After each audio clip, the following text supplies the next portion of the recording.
Neglect starts as an infection, and if you don't take care of it, it becomes a disease. One neglect leads to another. And the worst of all, when neglect starts, it diminishes our self-worth, our self-confidence, our self-value. It's easy to take the easy option. It's easy to rationalize. If no one around you is living at a high level, no one around you is achieving at the highest level, it might seem okay to take it easy. It's easy to get in a big, average, miserable rut. What's not easy is putting in the work when you don't feel like it. What's not easy is continuing to raise the bar when everyone around you remains the same. Not one's life is ever easy. How did you ever think you were ever going to make any progress? You can make this your time.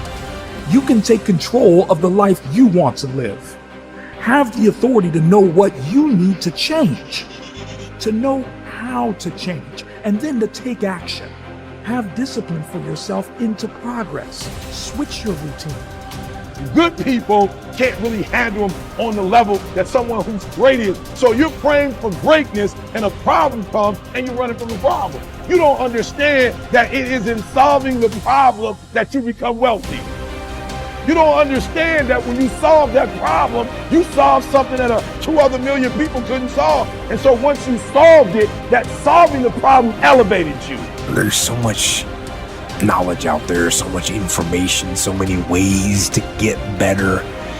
And we make so many mistakes. We're the product of our mistakes.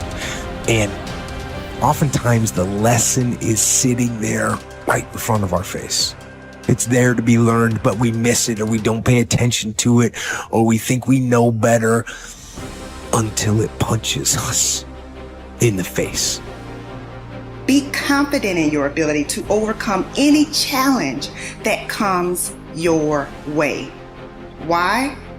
Because your level of confidence is going to determine what you strive for. If you don't have confidence, what you'll do is you'll see something that you want, but you won't go for it because you'll tell yourself, I'm not cut out for this. I'm not good enough for this. I don't speak well enough for this. I'm not credentialed enough, or I'm not qualified enough. And what you're doing is holding yourself back. Think about, how can you do something different? We decided to take a risk and be different. So how can you be different in your category, in your career, in your field of interest, whatever you're doing? How can you purposefully choose to evolve and do something different? Because that's a risk. And sure, not all risks are rewarded, but I'll tell you what's never rewarded: stagnation. One of the things that we must do is that we must be involved in working on achieving self-mastery. You must work on yourself continuously. Never be satisfied with yourself. If you can't fly, run. If you can't run, walk. If you can't walk, crawl. But by all means, keep moving. Part of the reason that people go watch anti-heroes and villains is because there's a part of them crying out for the incorporation of the monster within them, which is what gives them strength of character and self-respect, because it's impossible to respect yourself until you grow teeth. And if you grow teeth, then you realize that you're somewhat dangerous, or maybe somewhat seriously dangerous, and then you might be more willing to demand that you treat yourself with respect and other people do the same thing. And so that doesn't mean that being cruel is better than not being cruel.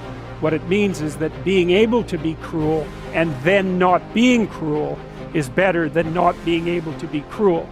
Because in the first case, you're nothing but weak and naive. And in the second case, you're dangerous, but you have it under control.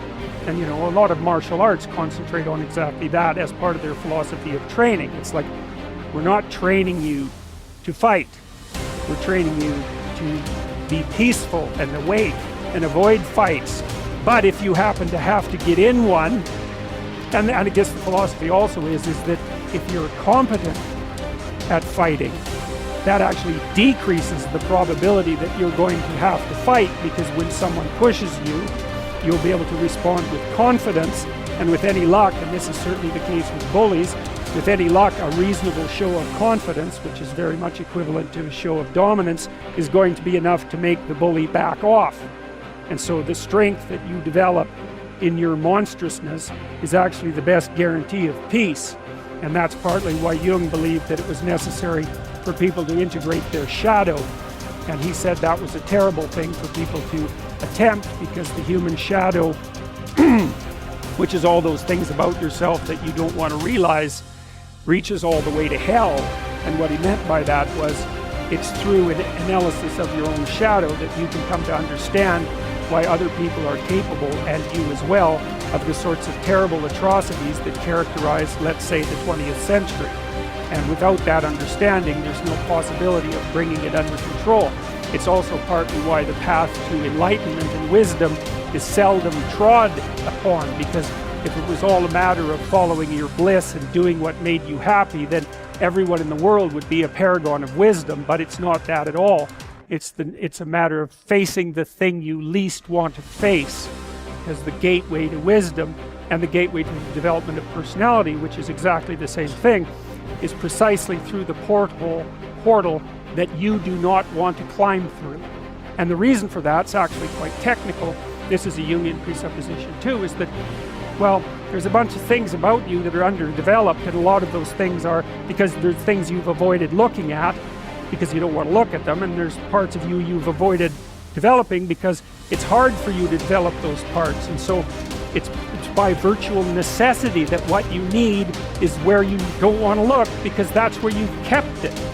The starting point of setting goals is for you to throw off all mental limitations and let your mind roam freely across the entire universe of possibilities. Your primary job at the beginning is to allow yourself to dream big dreams and determine exactly what it is you want out of life, in every area and in every dimension.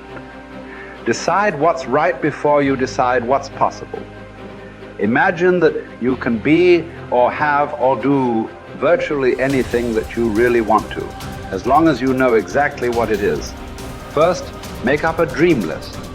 Temporarily imagine that you have no limitations of time, money, knowledge, contacts, experience, or education.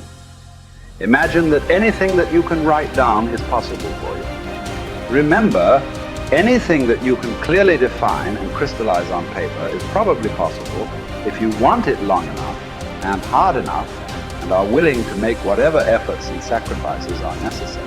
There are no unrealistic goals, only unrealistic timelines. The very act of writing your goals down sets the whole universe to work in your favor and activates all the mental laws to help you. In fact, many people have had the experience of writing out a list of goals on New Year's Day, putting them away and not referring to them again until the end of the year, and then finding that 80% of the goals have been achieved, sometimes in the most amazing ways. The very act of writing down big, challenging goals causes three things to happen. First, your self-concept improves and your self-confidence goes up immediately. The act of setting goals requires self-confidence and simultaneously builds self-confidence.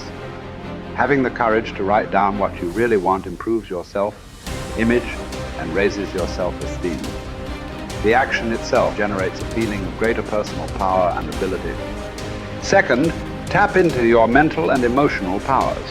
Goal setting actually gives you a burst of physical and mental energy. Your heart rate and your respiratory rate speed up. The very act of goal setting is inherently exciting. It sounds a little corny, but someone once said, feeling listless. Make a list, it's true. It's like stepping on the accelerator of your own mental and physical potential. And if you do it every day, the results can be amazing. Third, commit it to paper. The very fact that you have committed a goal to paper dramatically increases the likelihood that you will achieve that goal. Your mind is structured in such a way that you cannot write down a goal clearly on paper without simultaneously having the ability to somehow attain it. The most important question is, how badly do you want it? As soon as you plant the garden, the busy bugs and the noxious weeds are out to take it, And you've got to learn not only to nourish your values, you've got to learn to do battle with your enemies. Whatever threatens you, I'm asking you to threaten it back. Take care of your responsibility, but don't take anything off of anybody. Somebody wants to destroy your chances for a good future by their negative talk, negative thinking, putting it all down. I'm telling you, walk away if you have to. Walk away. Whatever threatens you, threaten it back. Whatever threatens your opportunity, threaten it back. Now, some of our enemies are on the outside, but here's the most important thing to understand. Some of our enemies are on the inside. Let me give you a quick list. Indifference. You got to do battle with your own indifference. Boy, it's easy to coast, especially if you've accomplished something, extraordinary. Now, somebody says, well, I got to relax. Here's the key. Not too long. The weeds will take all you plant if you rest too long. Don't rest too long. Indecision. You got to make those decisions. The ones that don't turn out to be good gives you experience to make better decisions. Don't let much time go by without making some decisions. The ones that you can make quickly, make them quickly. The ones that take time, take your time. But get those decisions made. Don't let indecision be an enemy, rob you of the future, empty your bank account, leave you with zero in the purse. Don't let that happen. The next one is doubt. But I'm asking you not to pick up all those doubts. I'm asking you to have some faith, have some courage, believe, drive your doubts into a small corner. Don't let them loose like a mad dog, drive you into a small corner. Don't doubt the future. Don't doubt the possibilities. Here's the most important one of all. Don't doubt yourself. If I've got miracle working power to change my life, so do you. If I've got the ability to change, so do you. If I've got the ability to read, so do you. If I can discover, so can you. If I can grow, you can grow. If I can develop, you can develop. If I can get an invitation like I got 6 years ago, help take something around the world, so can you. If I can stand on this platform, Idaho farm boy raised in obscurity, so can you. I'm asking you, don't sell yourself short.